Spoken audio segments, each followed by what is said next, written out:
Hey guys, it's Samantha here, and today I'm going to show you how to make an egg in the microwave. So first you're going to want to take out what you're going to use.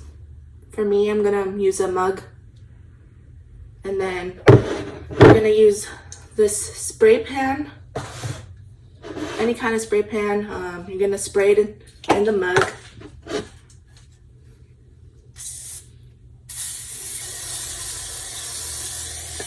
Just all around like that. And then you're gonna get your eggs. Then you're gonna crack it in.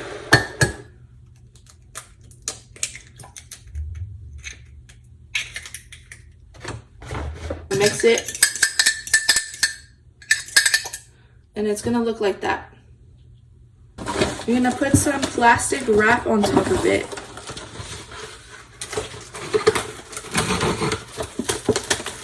Hold on.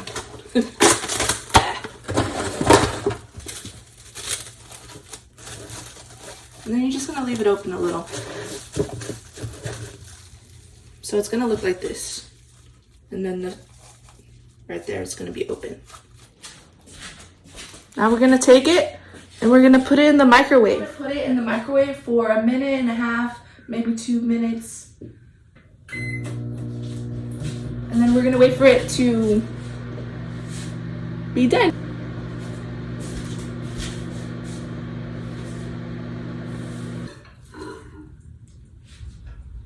Oh wow, it came out really good. So maybe just 1 minute and 15 seconds would be great. See, this is how it's supposed to look like. It's really hot, so you gotta be careful, okay? It actually came out pretty good. So there you have your egg. You know, when you're mixing your egg, you can put like salt, pepper, whatever you want to put in it to make it taste better. It's really your decision. And that's it. Thanks guys. Come back more for easy recipes to do at home. Bye.